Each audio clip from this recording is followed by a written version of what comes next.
HooHooHooRobin. Bring in Mr. John Lithgow. Lithgow is coming in. Yes. This is a treat, I'm here Mr. every day. Lithgow. Oh. Please take a seat. We are on the air Already? as Yes. we speak. How are you? We like doing that. How are you? It eats up that awkward time when you're off the air, before you come on the air, when people sit down, you don't know anybody, and you're kind of, Yep. So, how's the weather? It's pretty cold out. We could get right to the show this way. That's fine. I like it. I like it. Hurl me into the deep end. Yes. I'm here. What a treat having you. I mean, over the years, a huge fan. What a great resume you have in film, television, stage. Yes. Yes. And now books. And books now. I see this nice, cute little children's book, apparently. I don't know what the title means. I hope you elaborate. Never Play Music Right Next to the Zoo. Yes. The book is, it's actually the narration for a musical suite that I and a composer named Bill Elliott cooked up a few years ago. It's just a simple children's story about a little boy who goes to a concert with his parents at a band shell right next to the zoo. It's the performance piece, and there's a CD of it with the book. The core is sort of verse chorus. It's spoken and sung, and the chorus is, "Oh children, remember, whatever you may do, never play music right next to the zoo. They'll burst from their cages, each beast and each bird, desperate to play all the music they've heard," etc. That sounds dangerous. Animals crash out of their cages and take over the orchestra. Oh. And when I perform it with an orchestra, you have to instruct the instruments, the musicians, to play their instruments worse and worse as it goes on. Oh, because obviously the animals... They attempt to play. They try. But Yeah, animals are terrible musicians. That's true. I see on the cover right here, one of the elephants is trying to grab the bow from the cellist. That's right. It's I would love to read it to children over the radio, but it doesn't have the same impact. Oh, I was actually looking at the pictures. And Yeah, right. Yes, well, you could do it like Fiorello LaGuardia read the funny papers. That's right. You could describe the pictures. But it's Lisa Hernandez who illustrated it. It's just a wonderful book, and Wow. And it's especially wonderful when I perform it with the orchestra. Yeah. But you don't need a full orchestra at bedtime. What inspired you to do a children's book? Well, this is actually my 9th. I've been doing them from I'm out of the loop. Here, look at the back. well, I told you that before the show. Jimmy, no, you didn't. Those are all Oh, the my others. God, you are. So this is my shadow career, you see. Jeez. I've been flying under the radar for years. The only people who know about it are little children and parents. That must be it, because I am childless. Yeah. My womb is barren. I have no children. And, as of age 8 or 9, children have outgrown me. Yes. So. Yes. So why kids' books? Have you written another book, or is it all children's stuff? Well, I wrote a memoir a couple of years ago. But basically, I've only had the courage to write children's books. The children are far less critical of your literary technique. Well, that's true. I can imagine many hater tweets from little kids. Yeah, if they don't like it, they just kind of throw it on the floor. You never have to hear about it. But, all my books grew out of concerts for kids, because I've always done that ever since my own kids were small. My oldest is 41 years old, so I'm doing it all these years. And of my 9 books, like 3/4 of them are things that I actually perform in concert, the lyrics to songs or the narration to a child's guide to the orchestra suites. I even wrote the narration for a ballet, for the New York City Ballet of Carnival of the Animals, the Saint-Saëns piece. You are multifaceted. Were you a musician before you acted, or you acted before music? I beg pardon? You play music. I play mediocre guitar, but I learned guitar just to play for kids.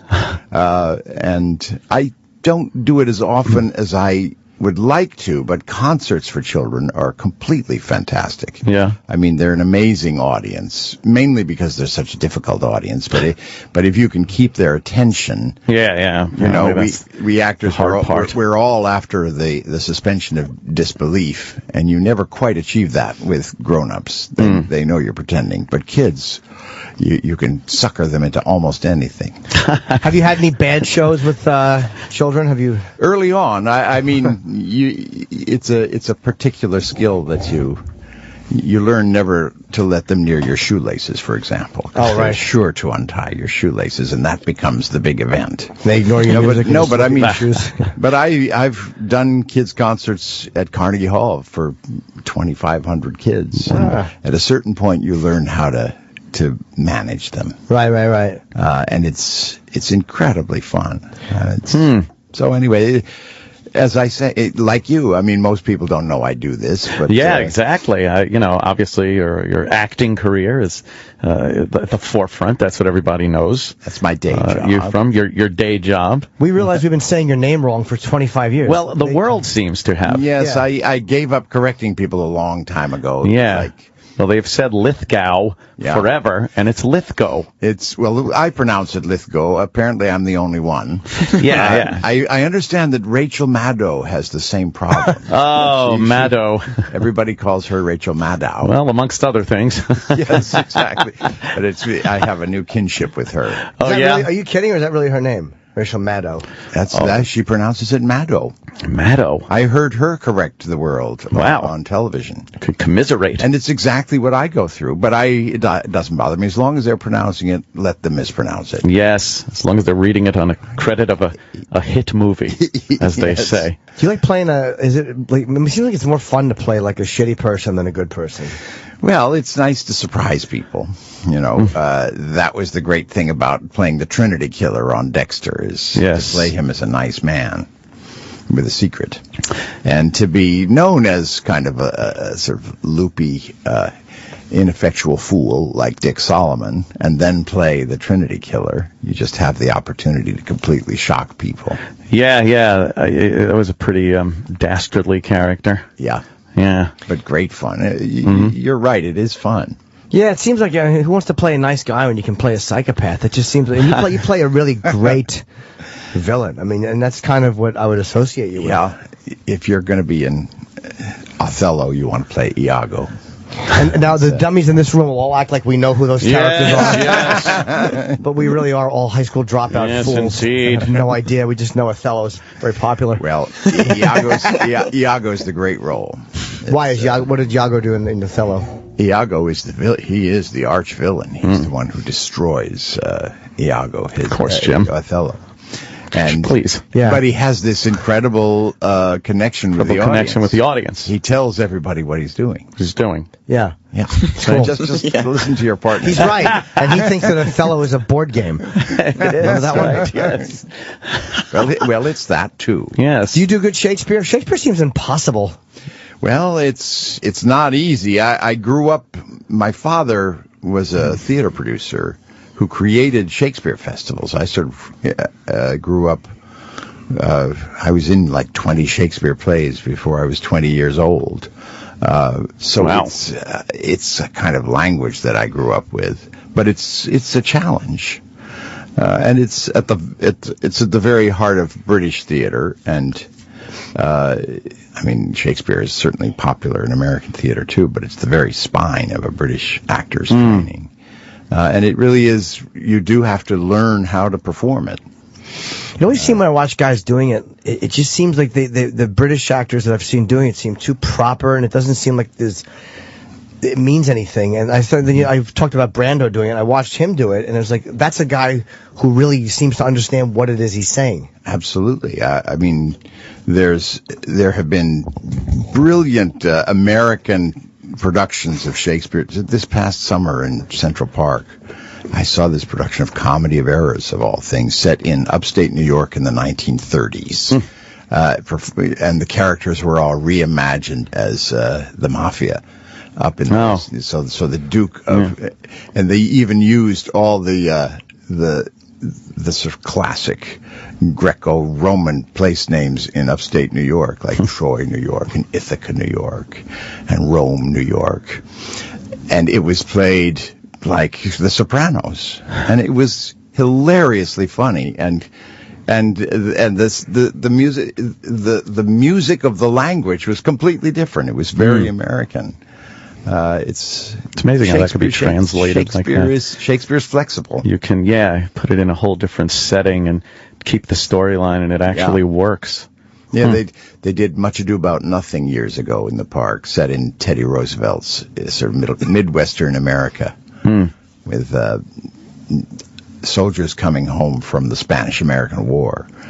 And again, it was you just heard it in a completely different way. Basically, Shakespeare is a great storyteller, and you have to get beyond the fact that you're really learning a new language. It's like 450-year-old language. Yeah, you have to. You can't just repeat what you read and memorize the words. You have to know what they mean in order to convey it properly, I would imagine.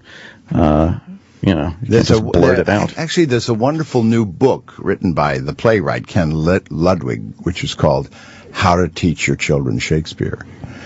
And what is that, to punish them? Well, actually, he asked me to write the introduction, which I did. It's a wonderful book, and it's a book adults can enjoy it so much too, because it just gets at just the fun of Shakespeare. The fun of learning it and knowing it. How many awards have you won? Oh, well, a lot. A lot of awards. But I'll tell you one thing. I've won a lot more nominations than actual awards. And this might be a hard question, but like I'm always, when somebody wins something and they're up against competition that's very impressive, is there one person that you've beaten that you were the most impressed that you beat because which is kind of a sign of respect for them? Like, I can't believe I beat this person. Well, it's always a great gang of actors. Let's see, who were the... Rob Schneider? I tend to forget them as soon as it's done. That's somebody who's truly won a lot of awards. Yes, right. I won a comedy competition in 1993. I won a trophy for Black History Month. Wow. I did. It was only 4 of us as comedians, and I was terrible, but I was less terrible. And I still have that trophy. And you remember who you beat? I do. Yeah, I mean, we're all suckers for awards. It's a nice thing when it happens, and it's far too important when you don't lose. You get into a terrible funk. Really? Sulk about it until you get When you over don't it. lose? Huh? You mean when you don't win? Yeah. You said when you don't lose. Oh, yeah. What do you seem like you're busy all the time. You're working. Do you get a chance to relax? And what do you like to do when you're just doing nothing? Well, I'm a huge sports fan. I can sit hours and hours. I can't wait for this World Series. Oh, okay. And I have a sort of discarded ambition. I wanted to be a painter when I was young, and I'm actually still a sort of hobbyist as a painter. Yeah, set the old easel up and take a stab at it. I even have had a studio in California, but until they tore the building down. What do you paint? I paint figuratively, portraits, and I work in oils, but I mean. I sort of live out the fantasy of having become an artist. I'm not an artist. I don't even pretend I am. I have too much respect for great artists to put me in their company. But it is an amazing activity to just sort of lose yourself in a painting. 4 hours can go by and you're just... you don't remember a single conscious thought you had. You've just been completely immersed in that activity. I tell you that my favorite thing is something that demands great concentration but no thought. Oh, yeah. To me, that's great relaxation. Now, Harry and the Hendersons. Oh. We all wanted to talk about that. Absolutely. Why no more of them? Why no more of them? Yeah. Well, I don't know. It's... it was not actually that successful a film when it was released. Amazingly, you'd be amazed, because I mean, I wish I had a nickel for every adult who said they grew up on Harry and the Hendersons. But you have to be a big success to get a sequel, because it all happens it has to happen almost immediately, putting another one into motion. Right. Yeah. They did make a sitcom out of it. Yeah, but it was a Saturday morning. Most people don't even know it ever happened. Right. Yeah. And I was not in that. No. You were in a very successful sitcom there, Third Rock.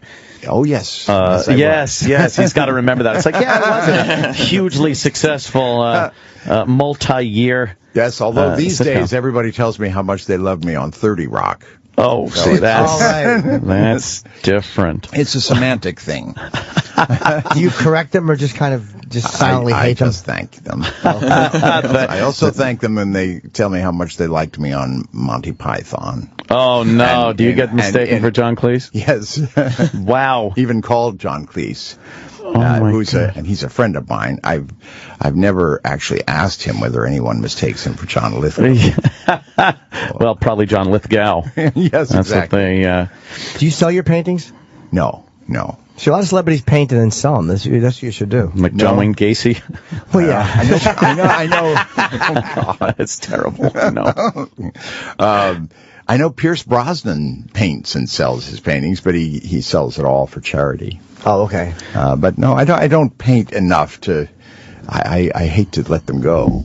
I give them away. I give them away, but I don't sell them. Can you paint hands? I could never draw hands. I really sucked at hands. Hands are a challenge. They awful. will drive everybody crazy. Yeah. Jim's life in all arts would be so much better if hands didn't exist. He always says his problem in acting is that he doesn't know what to do with his hands. I never know what to do with my hands in a scene. Like, I don't know where to put them to be natural. It just seems awkward to leave him hanging. That's why or put him somewhere. Pay attention to my acting. You'll see that I'm always messing with props. Do you always have something in your hand? Next time you watch a movie, you'll see that inevitably I'm doing something. But I always give myself something unimportant, like a little business. Like I'm in a love scene, I'm holding a bedpan, and I'm just giving it back. Exactly. But you have to give yourself, I guess, something to do. But it's so awkward. Like we're talking right now, my hands are on my lap, and they're not moving, and it's comfortable. Naturally. Yeah. But if we were in a scene right now, I would think something was wrong. Like there were bowling balls in my hands. I would feel awful sitting like this in this. Well, acting is a funny thing. You can be so even me, and I've done a lot of acting in my life.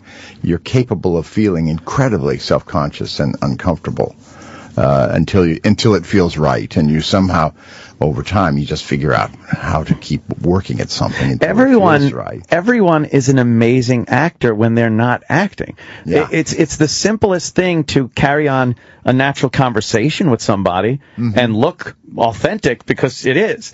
But then trying to recreate it, which seems bizarre, that you need to be very talented to recreate something you just do every second of your life. Yeah.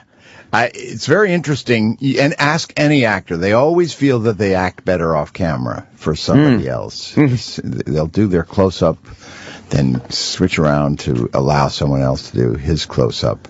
And that's the take that off camera, you suddenly feel so real and so relaxed and so witty. It's just, and you think, damn, the camera's not on me. Can you use the back of my head on this one? Yeah, it's brilliant. Yeah. Yeah, wow, that's... I never know. It's the hard part is there's a part of me that just goes, you're faking it, and you're not supposed to think that while you're acting. You're faking this. You know who's an amazing director in exactly this area is Judd Apatow. Oh wow! I worked with him on This Is 40 last year, for the first time. And he just sets up the cameras and lets them roll for 15 minutes, and you just do the scene again and again with him throwing new lines, new ideas. You're fully expected at a certain point to start improvising. And he works with a bunch of actors who work with him all the time and are very familiar and easy with this technique. And he gets the most spontaneous. That's why his comedies have such freshness. That seems to be an amazing technique, because you would kind of fall into a rhythm doing it enough times without having that, all right, do it again kind of a thing. Yeah. In fact, he'll say, now just go and do it again and just try something completely different. And this without ever saying cut. You know, he'll get 15 minutes of material. What a lazy director. Yeah, exactly. He's in the truck. He's eating. Yes. He slouches all the way to the bank. Now you've directed, right? I actually started out as a theater director. Oh, okay.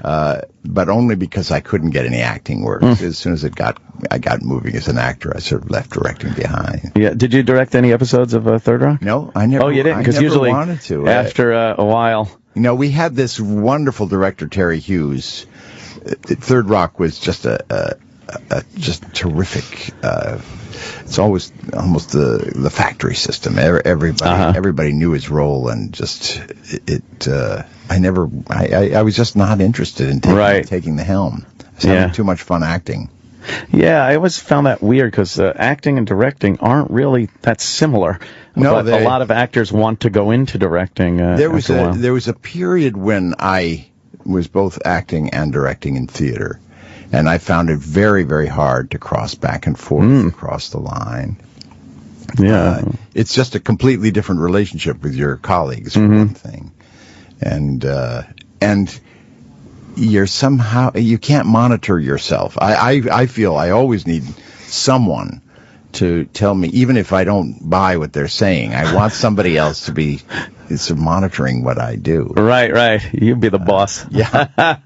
How was Shatner to work with on Third Rock? Bill is great. I mean, when he did the big giant head on Third Rock, yeah. As far as I know, it was his first flat-out piece of comedy. And look at what's happened with him since. He just...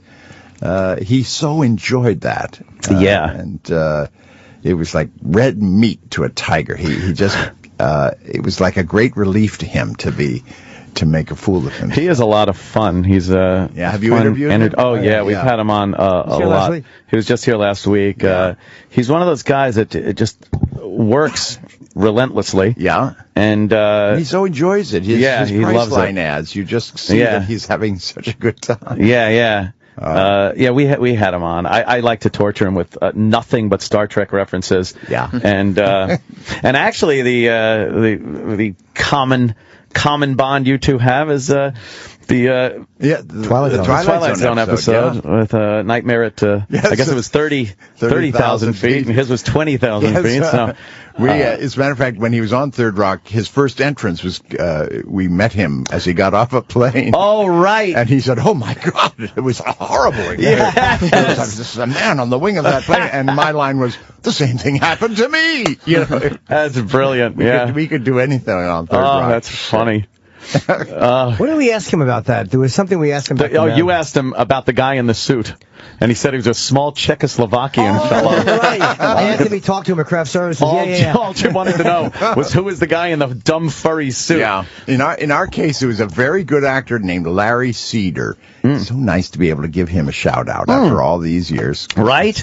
Yep. That was a scary costume. He was brilliant. That was a good one. Not like the little furry suit from the episode. Did you borrow anything from Shatner in that, or no? I didn't see the episode. Oh wow! At that point, you hadn't seen it until years later. I finally just saw it by chance on a Twilight Zone marathon. Yeah. Wow, that's amazing. I would assume. No, I'd never seen it, and it never sort of registered when I was a kid. Even though I remember seeing lots of Twilight Zone. Mm-hmm. Wow. But, so how did you take it when we were discussing what that was supposed to mean? How did you take it what that was trying to say? We sort of George Miller directed that episode, and we actually made a conscious choice to make it a film about fear of flying, just pure terror, and of course the wonderful twist at the end when it actually happened is what turned it into a Twilight Zone episode. But as a matter of fact, I talked to a great old friend of mine whom I knew had terrible, terrible fear of flying, just to ask him specifics. And I was amazed at the things he told me. He was very open about it. Just to give you one example, he said when he's on an airplane and he walks down the aisle when it's in flight, he's terrified of putting too much weight on one side or the other for fear he's going to upend the plane. Is he fat? And he knows, he knows it's completely irrational, but it doesn't. And if you watch that film, you'll see just the way I used that was walking down that aisle as if I was on a tightrope. Yeah. Absolutely terrified that the plane was going to tip over. And this was one of 20 extraordinary things he told me that were so easy to use. Has he ever gotten over his fear of flying? Because that fear of flying is a bitch. I think he must still have it. It's so restrictive to people, But he said when the phone rings in his house, he immediately panics because he's afraid it's his agent telling him he has a job that will require him to fly. Wow, that's a fear of flying. Now but I mean, You notice how insane my performance was? Oh, yes. Well, I used it all. Tell your friend you should hire my manager. That call will never come. He'll never have to. The sound in that too, the lightning in the window, and then the engines changing their tone was frightening. That's like that, George. That whole thing was George amazing. Miller. He did that one just after he'd done the Mad Max movies. I mean that. Oh, right. High octane filmmaking. Sure. And it was all, it was nothing CGI about it. We had a real wing of a plane on hydraulics. We had like 5 gigantic wind machines blowing smoke, and he undercranked it so that everything was sped up a little faster, including the movements of the little gremlin. Yeah. The gremlin was on wires so he could hop up and down. I asked William Shatner about. So why didn't he just tell his damn wife, sit by this window, look at, if you want to help me, I know this is it's going to be a terrible flight for you, but just look out the window the entire time. Yes. Never look away, and either she's going to see it, or everything will be fine. Yeah.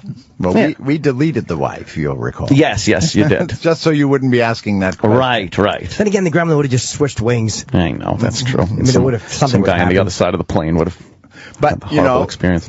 Now, never play music right next to the zoo. That's true. Yes, that's what we're hearing about. Back to the book. But but it also, I can actually make you a segue. Nice. It's about a little boy who falls asleep and dreams all this. So it's a dream-like kind of exciting and terrifying dream for children that has a happy ending. And there are signings too I want to promote, because these are always good. For a book, you can go down and meet John and get your book signed tomorrow at Bookends in East Ridgewood. I'm in Ridgewood, New Jersey, on East Ridgewood Avenue. That's a great independent bookstore in New Jersey at 4:30. So get there early. There will be a line, but you can line up inside. It's a really huge bookstore where they do the signings in the basement, so it's great. You're not going to be stuck outside. And the 25th, which is I think Friday? Friday, yes. The 7 o'clock, the book review. It's in Huntington, New York, on New York Avenue, which is not too far from F.H. Riley's, I don't think, right? I used to live right around there, on Long Island. Well, I expect you guys to be there. Absolutely. I'll be there, Mr. Lithgow. And I think I'm even going to perform it, so. Oh, man. Oh, yeah? Yeah. I'm doing this sort of karaoke version. Bill Elliott sent me the entire score without the voice, so I'm going to put it into a boombox and perform it for the kids, because the whole fun of it is hearing an orchestra play badly. Yeah. Well, this is great. What a treat. Thanks so much for coming in. Great. And continued success with your children's books that I didn't even have a clue. I feel like such an ass. But you're not a child. You only behave like I've been told differently, yes. But, wow, you got quite the collection here. Yeah, and they're wonderful books, too. They're Simon & Schuster books that I started writing them in, 1999, and I produced them. Make a good Christmas gift? That's why I'm here. Why do you think I'm here? Of course. Very good. John Lithgow. I didn't even get a chance. No, Lithgow. And I didn't even get a chance to just say how you don't understand how you changed my life after The World According to Garp. As long as it was just your life. The direction my life went into it after that movie. Oh, yes. Thank Jimmy. You're a great actor, and thank you for coming in. Well, thank you. Yes. It's really a pleasure. You guys are great. And I guess, Sam Roberts, you'll be up next with the after show? That's exactly right. Who you got on there? Justin Long is actually coming in today. Is he on drugs? Hopefully. Fingers crossed. Yesterday was a big success. So. Yeah. All right. And, of course, thank everybody, E-Rock and Travis and everything. And I guess, I know it's if we're not dead, we'll be here tomorrow. Yeah, don't worry about it. Well, I wish I were. Yeah, oh boy. You wish we were dead? No, I wish I were going to be here tomorrow. So what a sad way to end this fun interview.